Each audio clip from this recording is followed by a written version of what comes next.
시편 39편 1절에서 6절입니다. 내가 말하기를 내가 내 길들을 조심하여 내 혀로 죄를 짓지 아니하리니 사악한 자가 내 앞에 있을 때에 내가 재갈을 물려 내 입을 지키리라 하였도다.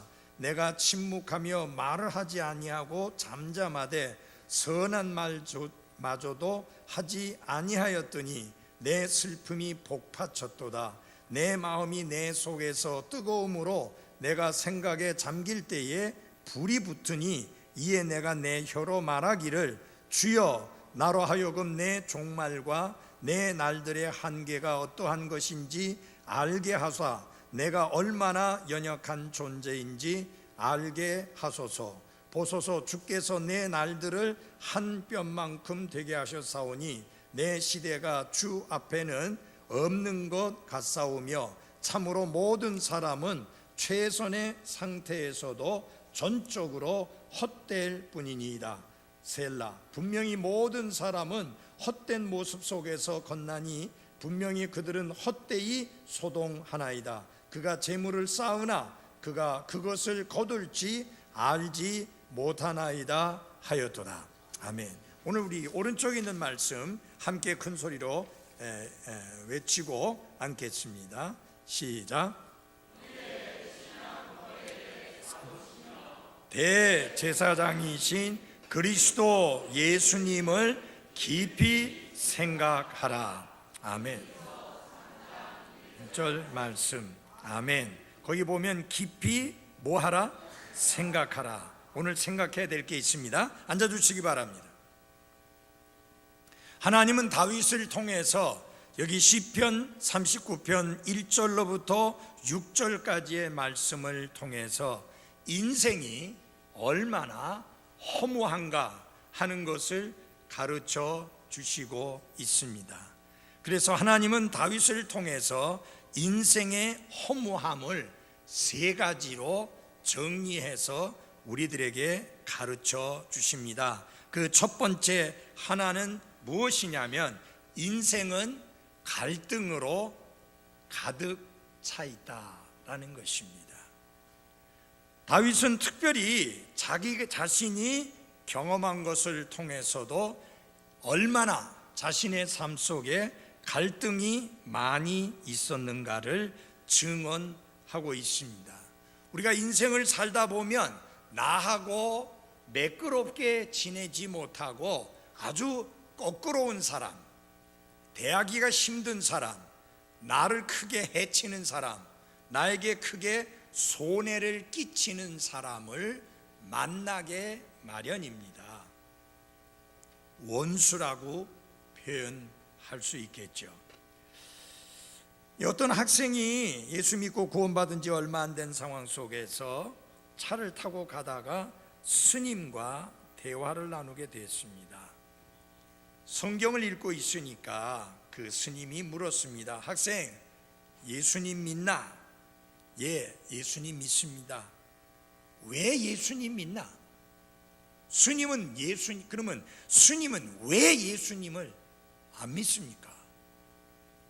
기독교는 차원이 너무 낮아서 그렇게 이야기를 했습니다. 아니 왜 기독교가 차원이 낮다고 생각을 하십니까? 그 성경에 원수를 사랑하라고 그러지 않았어? 예, 그렇죠. 우리 불교에서는 아예 원수가 없어. 스님, 제가 질문 하나 드릴 테니 솔직히 대답해 주십시오. 뭐요? 스님은 인생을 살면서 아주 껄끄럽고 보기도 싫고 보기만 하면 소화도 안 되는 그런 사람이 있었습니까? 없었습니까? 솔직히 대답해 주십시오. 거야 있었지요. 그걸 성경에서는 원수라고 말합니다. 우리는 있는 걸 없다고 하지 않습니다.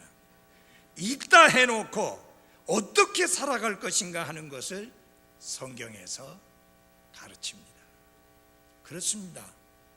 성경에서는 원수가 있다는 것을 인정합니다. 살다 보면 그런 인간관계 속에서 갈등을 경험할 수밖에 없는 그런 사람들을 많이 경험하게 됩니다. 다윗에게도 그런 경험들이 있었습니다. 그래서 말하기가 싫은 거예요. 상대하기가 싫은 거예요.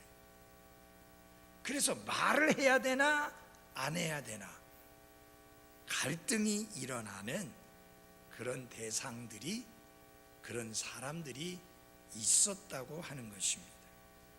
그래서 여기 1절 2절을 제가 읽어드리겠습니다. 잘 보십시오.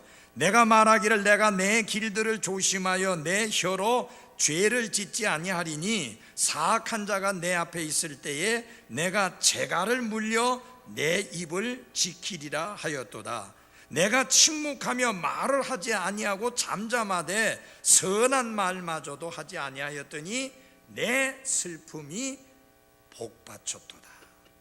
이 사악한 자와 말하다 보면, 껄끄러운 사람과 말하다 보면, 나를 힘들게 하고 해를 끼치는 사람과 자꾸만 말을 하다 보면 내가 시험에 빠지기도 쉽고, 또 내가 그렇지 않다고 나를 변호하다 보면 가만히 생각해 보니까 또 내가 이상한 것 같고, 그래서 또 반대로 이 사악한 자가 잘못되었다고 공격을 하다 보면 본의 아니게 내 입에서 험한 말이 나올 수 있으니까 괜히 죄를 지을 수 있으니까 차라리 다윗은 입을 다물기로, 그래서 입에 지퍼를 채우는 것을 결정하게 된 겁니다. 이 갈등이 일어나는 거예요.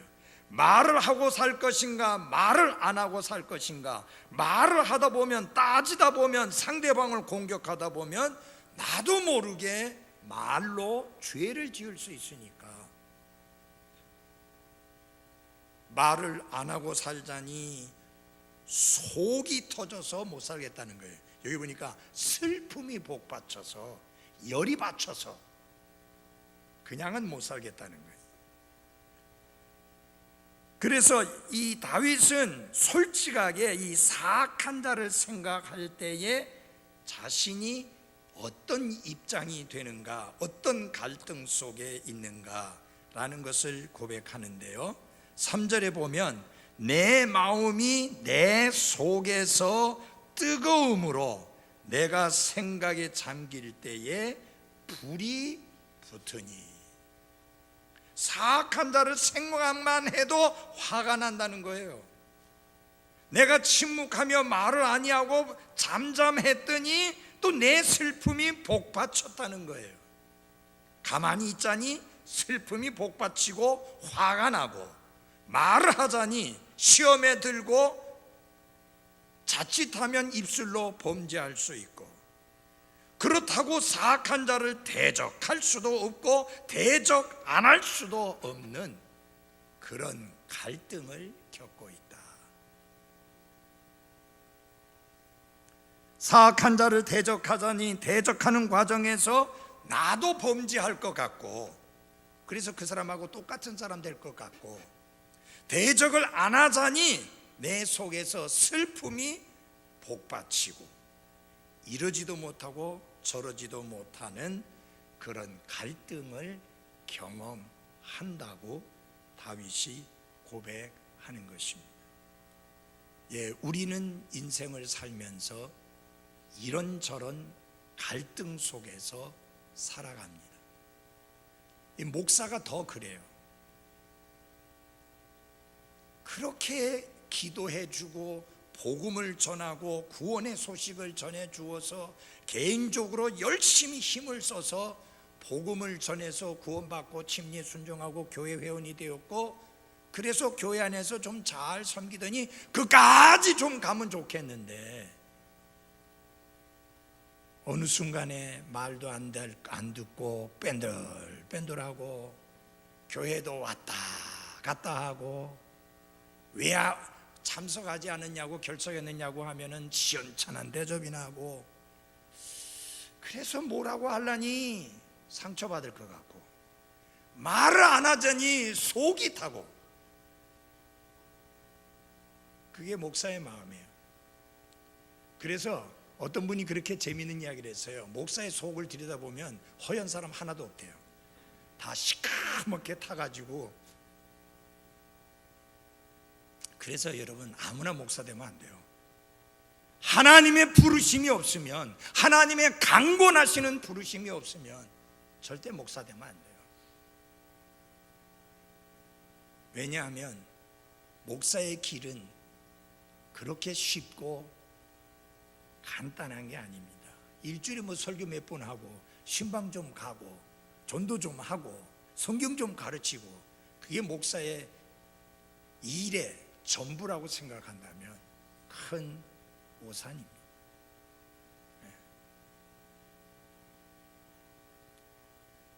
여러분에게만 삶을 살아가면서 갈등이 있는 게 아니라 저도 삶을 살아가면서 갈등이 있습니다.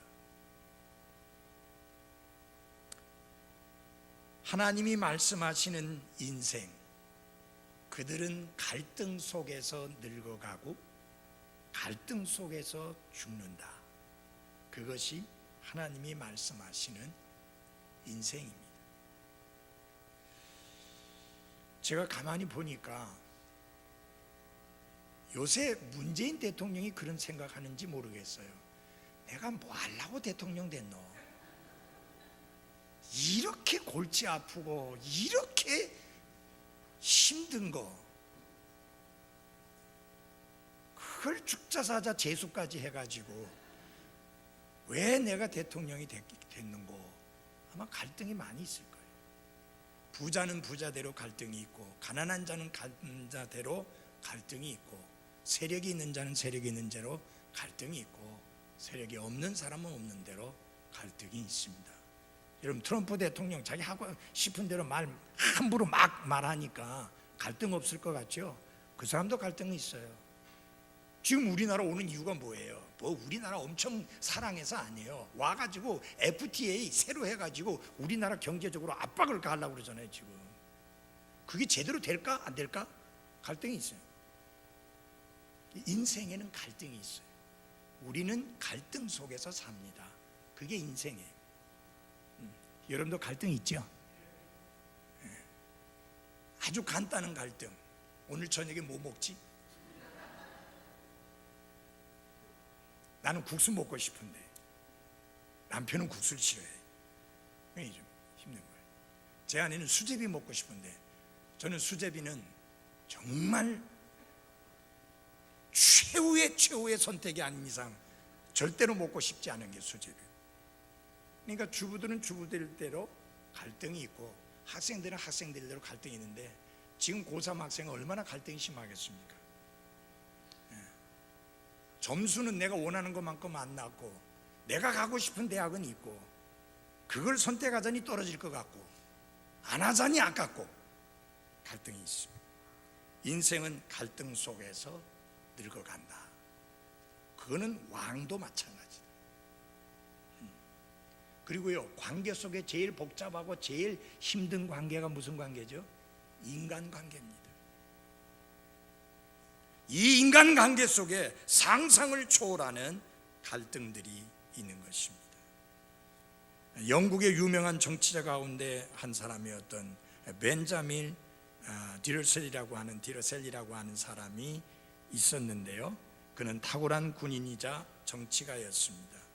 전쟁도 많이 했고 훌륭한 또 정치가이기도 했습니다.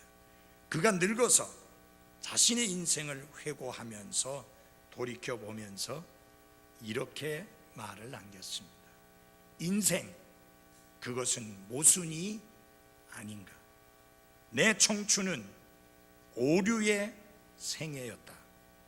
그리고 내 중년은 갈등의 생애였다. 그리고 내 노년은 후회의 생애였다. 삶, 그 모순이요. 청년 시절은 잘못하다가 시간을 다 보냈고, 중년 시절은 갈등 속에 다 다 보냈고 노년 시절은 후회하다가 마칠 수밖에 없는 생애, 그것이 바로 인생이다 라고 말합니다. 이게 무슨 인생이냐? 하나님 없이, 하나님과 상관없이 사는 사람들의 인생의 모습입니다. 젊어서는 지 마음대로 살았기 때문에 잘못 살고, 중년이 돼서는 그렇게 살아서는 안 됐었는데 이제 와서 후회해 보니 뭐가 제대로 풀리는 것도 없고, 그래서 갈등 속에서 지내다가 노년이 되니까 남는 건 후회밖에 없는 거예요. 하나님이 주신 소중한 삶의 기회가 결국은 우리의 인생 마지막에 후회하면서 마무리되지 아니하도록 우리는 하나님 앞에서 의미 있고 가치 있는, 책임 있는 인생을 살아야 합니다. 우리 모두가 사도 바울과 같은 고백을 할 수 있는 인생으로 우리의 삶을 마무리할 수 있게 되기를 바랍니다. 내가 선한 싸움을 싸우고 내가 지켜야 될 믿음을 끝까지 지켰고 달려야 될 그 길을 끝까지 마쳤기 때문에 하나님께서 나를 위해서 영광스러운 보상으로 보상해 주실 것이라는 확신과 기대를 가지고 우리의 삶을 접을 수 있는 그런 삶으로 마감할 수 있기를 바랍니다.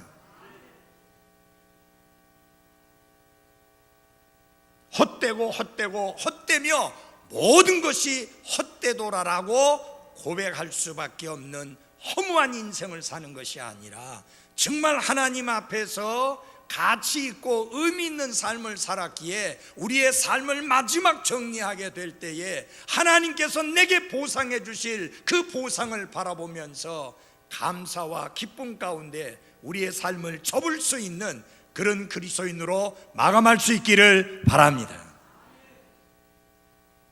아이고 목사님, 저는 젊어서 아직 날이 많은데요. 성경을 제대로 안 보면 그런 소리 합니다.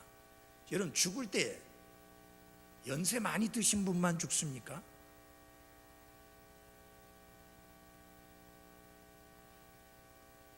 그렇지 않습니다. 이 땅에 태어날 때는 할아버지, 아버지, 아들, 손자 순서가 있지만 이 세상을 떠날 때는 순서가 없습니다. 손자가 제일 먼저 갈 수도 있고 할아버지가 제일 늦게 갈 수도 있습니다. 그래서 성경은 엄중히 경고합니다. 내일 일을 사랑하지 말라. 하루 동안에 무슨 일이 일어났는지 너희가 알지 못한다라고 엄중히 경고하고 있는 것입니다. 여러분, 그 김주혁 씨가 아침에 자기 집을 나설 때, 아니 그가 어디에 있다가 그리로 가는지 모르지만은 피부과에 진찰받으러서 가는 길이었는데 그걸로 갈 때 자기가 그날에 교통사고로 죽을 줄 알고 그 길을 갔겠습니까? 아닙니다. 정식 직원 되었다고 좋아하면서 출근했던 그 아가씨가 그날 그 엄청난 사고로 인해서 탈출 못하고 죽으리라고 알았습니까? 차들이 막 엉겨붙으면서 그 차가 중앙선에 가까이 붙게 되었습니다. 그러니까 운전석이죠. 못 내리는 거예요. 중앙에 분리벽이 가로막고 있어서. 그래서 운전석으로 내리려고 하니까 거기에 뭐가 있었는가? 드럼통, 떨어진 드럼통이 문을 가로막고 있어서 나갈 수가 없었습니다. 폭발하는 게 아니라면 그는 뒷문으로 해서 도망칠 수도 피할 수도 있었지만 폭발하는 것이기 때문에 수십 초 안에 탈출을 해야 되는데 불가능한 것이었습니다. 어떤 부부가 이야기를 하는 걸 들었습니다. 그 사고가 나자마자 빨리 피해야 된다고 피했는데 20여 초 만에 피했는데 바로 자기 차가 전소됐다는 거예요. 다시 말하면 20초가 생과 사를 갈라놓은 것입니다. 이게 바로 우리 인생입니다. 아무도 큰 소리 치지 못합니다. 그래서 중요한 거는 하루하루 하나님이 내게 주신 날들을 의미 있고 가치 있게 살아야 하는 것입니다. 노세 젊어서 노세 늙으면 못 노나니 그따위식으로 인생을 살아서는 안 되는 겁니다. 우리는 배짱이가 아니고 존귀하게 하나님께 지음받은 인간입니다. 하나님의 형상과 모양을 따라 지음받은 존귀한 인간이고 하나님께 영광 돌리며 그분의 뜻을 행하도록 지음받은 인간이라는 사실, 목적이 주어진 존재라는 사실을 잊어서는 안 됩니다. 우리는 이 땅 위에 아무런 의미도 없이 아무런 목적도 없이 내팽겨쳐진 존재가 아니고 우리의 삶은 놀이터가 아니라 일터인데 무슨 일을 해야 되느냐? 하나님이 하기 원하시는 그 일을 하는 그런 삶이어야 하는 것입니다. 두 번째로 허무한 인생의 특징 뭐냐? 인생은 짧다. 그리고 한계가 있다라는 것입니다. 여기 다윗은 한 걸음 더 나아가서 갈등 속에 사는 인생이 얼마나 짧고 얼마나 한계를 지닌 생애를 사는가 하는 것을 말합니다. 우리 4절 같이 읽겠습니다. 4절 같이 읽어보겠습니다. 시작. 주여 나로 하여금 내 종말과 내 날들의 한계가 어떠한 것인지 알게 하사 내가 얼마나 연약한 존재인지 알게 하소서. 그는 하나님 앞에 기도합니다. 하나님이여, 내가 얼마나 짧은 인생을 사는지, 내 한계가 어디까지인지 그것을 알고 살아가는 자가 되게 하옵소서. 하나님이여, 분명히 우리는 천년만년 사는 것이 아닌데 그렇다면 내 종말과 내 날들의 한계가 어느 정도입니까? 하나님 알게 해 주십시오. 다윗은 지금 우리의 날들을 하나님께서 얼마로 정해 놓으셨다고 말씀하셨습니까? 5절에 밝히고 있습니다. 5절 같이 보겠습니다. 제가 읽어드리겠습니다. 보소서, 주께서 내 날들을 한 뼘만큼 되게 하셨사오니 내 시대가 주 앞에는 없는 것 같사오며 참으로 모든 사람은 최선의 상태에서도 전적으로 헛될 뿐이니이다. 인간이 최선의 상태에 있다라고 큰 소리 친다 할지라도 하나님 앞에 볼 때는 허무한 인생이다, 보잘것없는 인생이다, 그렇게 말씀하시는 겁니다. 하나님은 인생이 짧다라고 말씀하십니다. 얼마나 짧다고 하느냐? 한 뼘만큼 밖에 안 된다고 했습니다. 고대에 가장 작은 측정 단위가 한 뼘입니다. 자가 없을 때, 계산을 할 때 가장 작고 짧은 단위를 말할 때 한 뼘이다. 이게 두께로 말할 때는 네 손가락 두께라, 그렇게 말했습니다. 한마디로 뭐라고 말씀합니까? 짧은 인생이라는 것입니다. 하나님 앞에 볼 때는 없는 것 같은 인생이라는 것입니다. 이렇게 짧은 것이 인생인데 그 인생에 한계가 있고 짧다라고 하는 사실입니다. 그래서 우리의 인생은 든든한 인생이 아니라 연약한 인생이요, 강한 존재가 아니라 약한 존재라는 사실을 철저히 깨닫고 살아야 합니다. 흔히 그런 경기라고 하죠. 철인 경기다. 뭐 마라톤 뛰고 그 다음에 수영하고 자전거 타고, 그래서 그 모든 것을 다 통과하면 철인이다, 쇳덩어리 같은 인간이라고 그러는데 실제로 그런 사람은 없어요. 그런 거 다 통과했어도 연약한 존재요, 그런 거 더 통과했어도 약한 존재라고 하는 사실. 그런 사람도 한순간에 죽을 수 있어요. 그래서 누가 지혜로운 사람이냐? 죽음을 인식하고 그 죽음을 위해 준비한 사람, 그 사람이 지혜로운 사람입니다.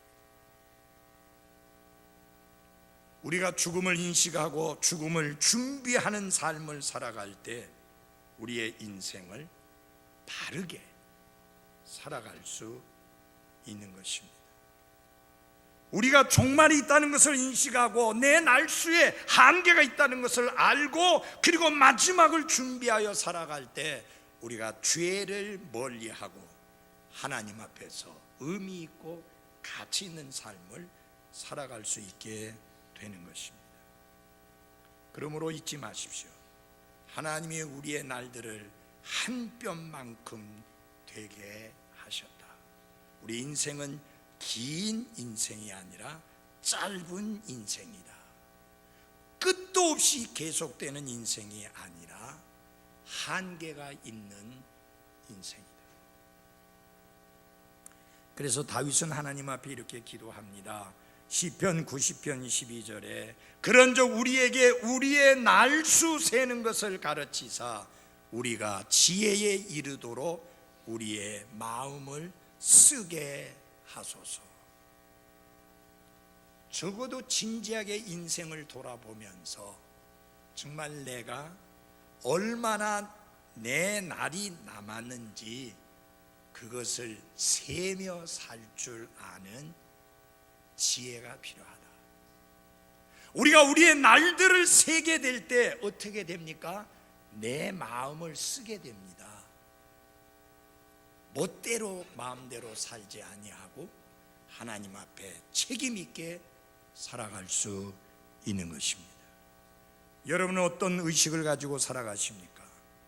언젠가 내 인생이 끝날이라는 사실을 인식하고 그 마지막을 준비하며 살아가십니까?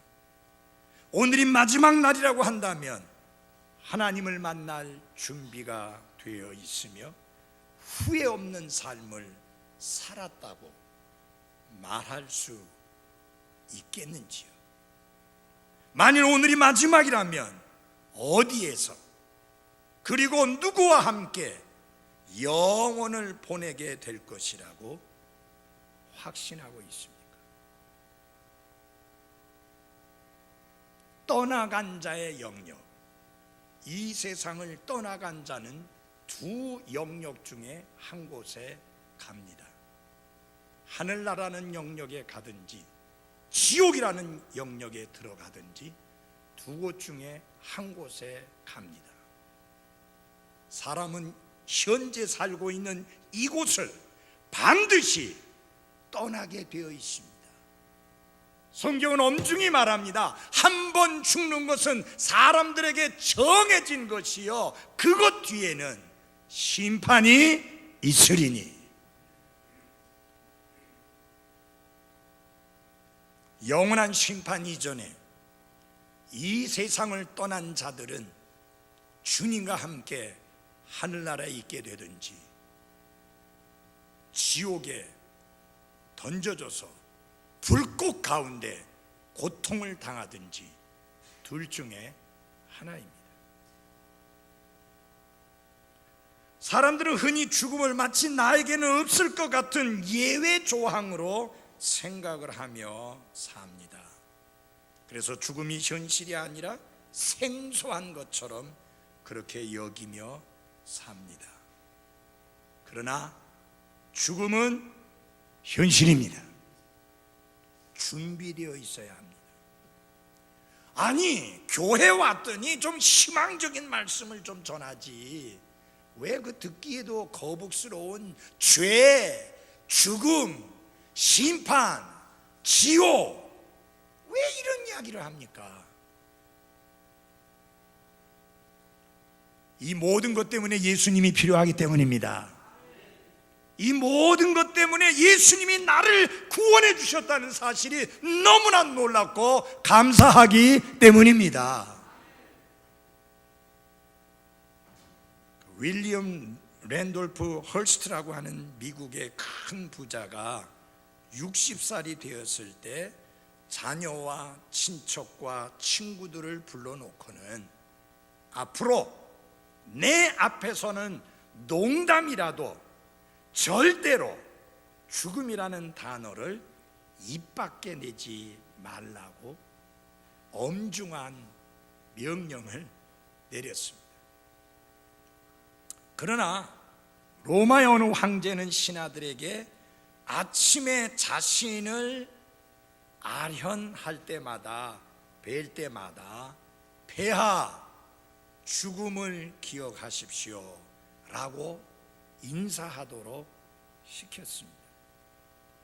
흥미로운 것은 윌리엄 랜돌프 헐스트가 죽을 때 그는 고통 속에서 죽지 않으려고 몸부림을 치다가 죽은 반면에 그 로마 황제는 아주 편안하게 죽음을 맞았다고 하는 것입니다. 준비되었습니까?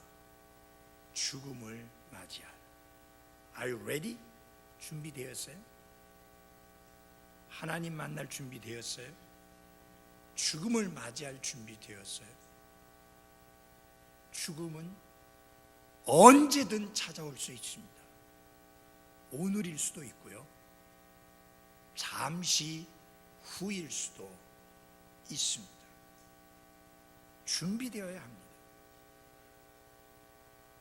맨 마지막으로 인생은 무의미하다는 것입니다.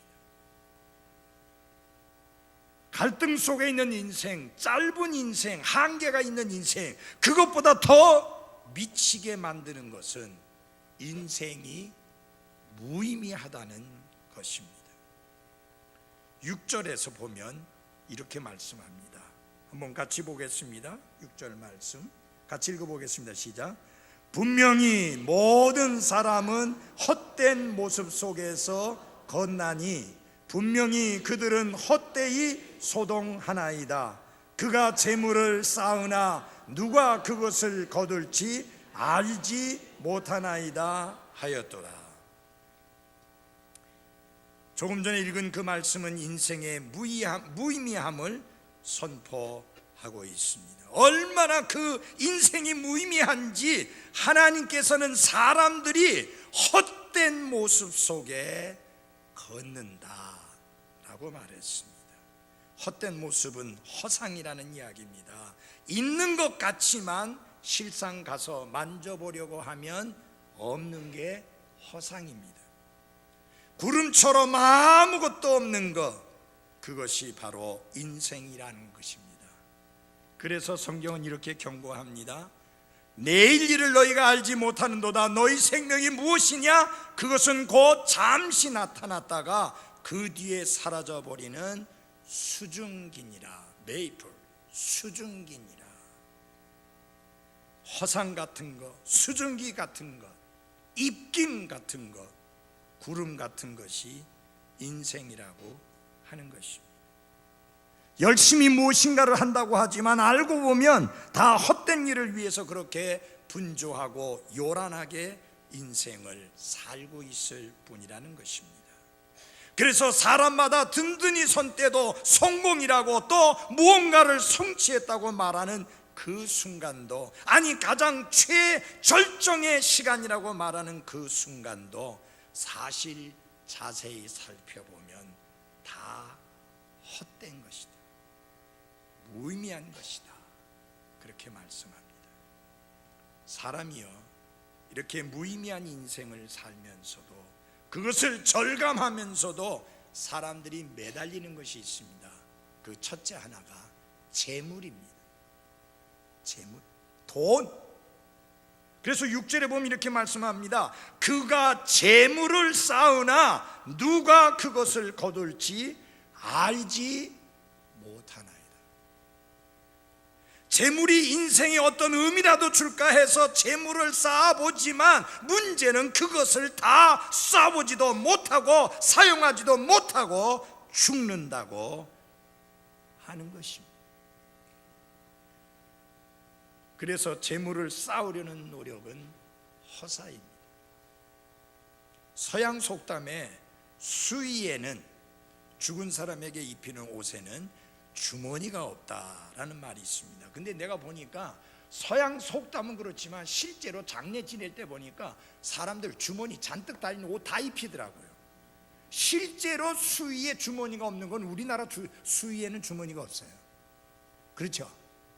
없어요. 노잣돈도, 그래서 저승 갈 때 쓰라고 쓰는 노잣돈도 수의 안에 넣지 못해요. 주머니가 없어서.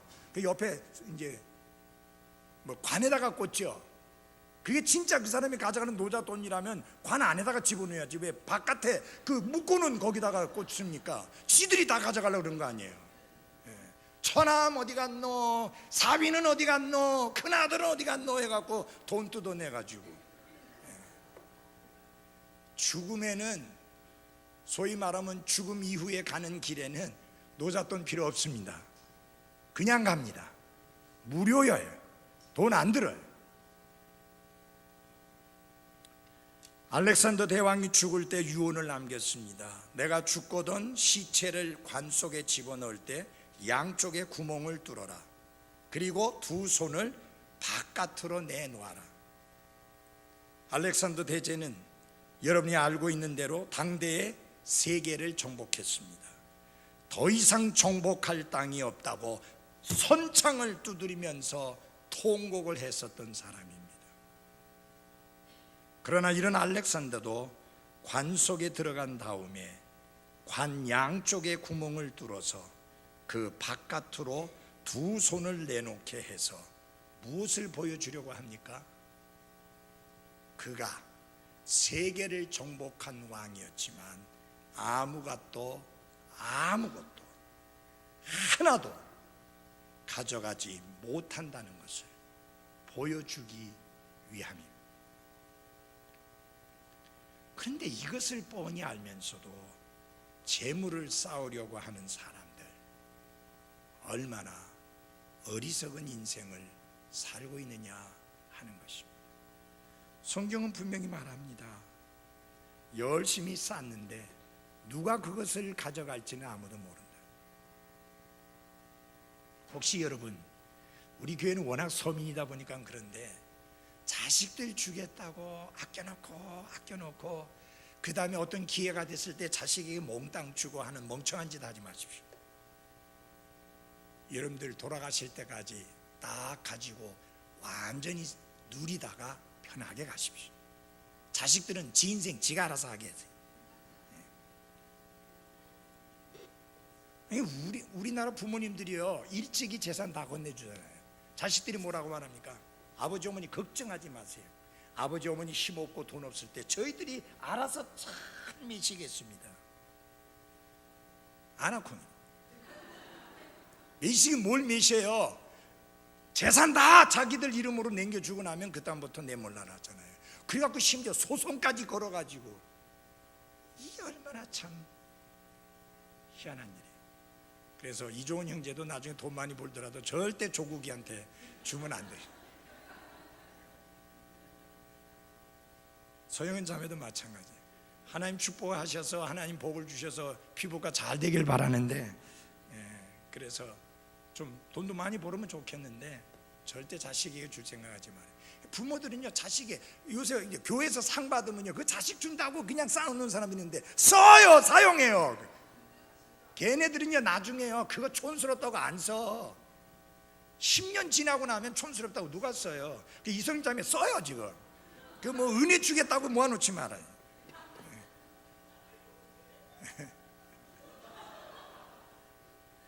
아니 이소선 모친이요, 이번에 이불 꼭 상 타야 된대요. 왜 그러냐, 이제까지 벌써 몇 번이나 탔는데 누구 주고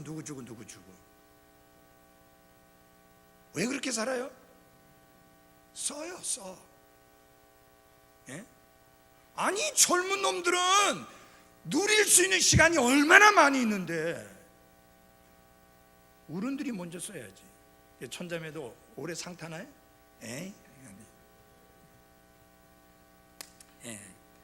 그 다음에 인간이 매달리는 게 뭐냐, 허무한 인생이라고 하면서 쾌락입니다. 그래서 11절에 보면 이런 말씀이 나옵니다. 주께서 불법으로 인해 사람을 책망하여 바로잡으실 때 그의 아름다움을 좀이 먹는 것 같이 소멸시킨다. 여기 아름다움이라는 것이 쾌락하고 연결된 그런 말씀입니다. 인생의 쾌락을 추구하는 거죠. 영국의 유명한 시인인 조지 골든 바이런은 낭만파 시인이었는데요, 인기도 있었고 성공도 했고 돈도 모았고 권력도 쌓았습니다. 근데 그가 방탕한 삶으로 인해서 30대에 죽었습니다. 죽기 3개월 전에 남긴 유명한 시 가운데 허무라고 하는, 매니티라고 하는 시가 있습니다. 거기에 그는 이렇게 말했습니다. 내 인생은 빛바랜 노란 잎사귀, 사랑의 꽃, 그리고 열매는 사라지고 벌레, 종양, 근심만이 오직 내 것일 뿐. 쾌락을 추구하며 산 그의 삶의 마지막 증언입니다. 쾌락에는 아무것도 없습니다. 그럼에도 불구하고 허무한 인생에 혹시 쾌락에 매달리면 위로가 될까 싶어서 사람들이 매달리는데 다 헛일이다, 헛된 일이다 하는 것입니다. 그러면 왜 그렇게 물질과 쾌락에 매달릴까요? 사람들이 생각을 안 하고 살기 때문입니다. 생각을 깊이 하면 물질과 쾌락이 얼마나 허무한 것인가를 알 텐데 생각을 안 하고 사니까 물질과 재물과 쾌락에 매달려 살게 됩니다. 쾌락을 의미하는 영어 단어 가운데 amusement라고 하는 단어가 있습니다. 그래서 아이들이 노는 공원 놀이터를 가리켜서 amusement park이라고 그렇게 이야기를 합니다. 근데 이게 재밌어요. 이 단어가, 이 amusement라는 단어는 muse라는 단어에서부터 나왔는데 성경에도 이 단어가 나옵니다. 생각이라는 단어에서 나왔어요. 생각. 근데 잘 들어보세요. amusement 하게 되면 어는 없다는 뜻이에요. 그러니까 무슨 말이에요? 오락에 빠져 사는 사람, 쾌락에 빠져 사는 사람, 무엇이 없는 사람이에요? 생각이 없는 사람. 저는 뇌가 없는 사람이라고 표현하고 싶어요. 생각이 없는 사람이에요. 생각하지 않기 때문에 쾌락을 추구하고 생각하지 않기 때문에 허무한 인생에서 재물을 쌓으려고 발버둥 치는 것입니다. 그런데 시편 39편에 아주 중요한 단어가, 여러분이 성경 읽을 때는 그냥 별 생각 없이 넘어가는 중요한 단어가 5절과 11절 끝에 나옵니다. 한번 봐주시기 바랍니다. 5절 끝에 뭐가 있는지 큰 소리로 해보세요. 5절 제일 끝에 뭐가 있어요?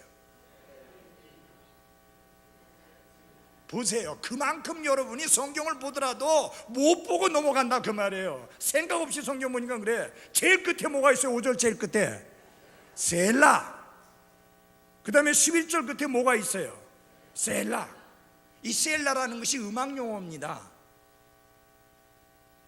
이 시편은요, 우리는 그냥 읽지만 이스라엘 사람들은 우리처럼 이렇게 읽는 게 아니라 곡조가 있어요.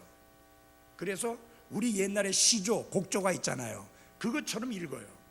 그러면 이 음악 용어인데 이 셀라가 뭐냐? 쉼표라는 뜻이에요. 우리로 말하면 쉼표. 왜 쉼표가 있어요? 생각해 보도록. 나와 여러분의 삶 속에 생각하는 게 있어야 됩니다. 내가 이렇게 살아도 되는가? 내가 이렇게 믿음 생활해도 되는가? 내가 이렇게 교회 생활해도 되는가? 내가 이렇게 하나님께 드려도 되는가? 내가 이렇게 하나님 앞에 이런 식으로 헌신하며 살아도 되는가? 생각을 해야 됩니다. 생각을 해야지 바뀝니다. 생각을 해야지 변화됩니다. 생각을 해야 새롭게 되어집니다.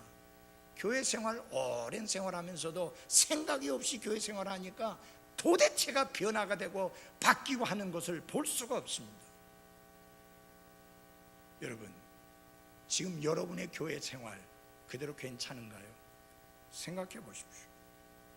여러분의 주님을 향한 사랑과 열정 그대로 괜찮은가요? 생각해 보십시오. 하나님께 드리는 생활, 신실하게 11조를 드리며 실질하게 헌금을 드리며 신실하게 시간을 드리며 신실하게 내 자신을 드리고 있는지 생각해야 합니다. 분주하게 바쁘게 움직이는 삶 속에서 잠시 멈추어서 생각을 해봐야 됩니다. 생각할 때 우리의 마음이 움직여집니다. 생각할 때 우리의 마음이 움직여질 뿐만 아니라 마음이 움직여지면 행동도 삶도 움직여집니다. 여기 시편 기자는 허무한 삶에서 재물을 쌓기 위해서 정신없는 사람들에게 생각해봐라 라고 던집니다. 쾌락을 추구하는 사람들에게 생각해봐라. 그 쾌락이 정말로 진정한 만족을 줄 수 있는지. 사랑하는 그리스도인 여러분, 생각 없이 살지 맙시다. 주님은 다시 오십니다.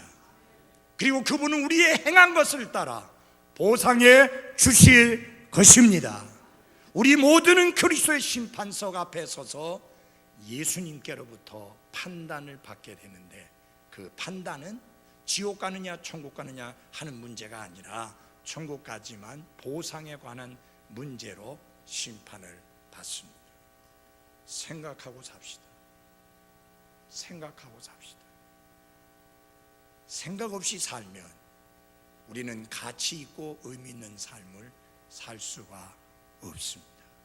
사람들이 돈 버는 데는 많이 생각합니다. 출세하는 것에 대해서는 많이 생각합니다. 성공하는 것에 대해서는 많이 생각합니다. 잘 먹고 잘 사는 것에 대해서는 많이 생각합니다. 좋은 대학교 들어가기 위해서는 많이 생각합니다. 그러나 그리스도인의 삶에 대해서는 생각을 안 합니다. 그리고 착각 속에 빠집니다. 나같이 신앙생활 잘하는 사람 나와보라고 해. 나같이 교회 생활 잘하는 사람 나와보라고 해. 나같이 신실하게 하나님께 드리는 사람 나와보라고 해. 이렇게 교만과 착각 속에 빠집니다. 여러분, 우리가 아무리 잘해도 주님 앞에 정말 잘했습니다라고 당당하게 내세울 만한 사람 아무도 없습니다. 사도 바울조차도 그런 말을 못했습니다. 그는 잘하려고, 더 잘하려고 달려가고 있을 뿐이라고 고백했습니다. 생각 없이 살아가지 마시고 생각하며 살아갈 수 있기를 바랍니다. 기도하겠습니다.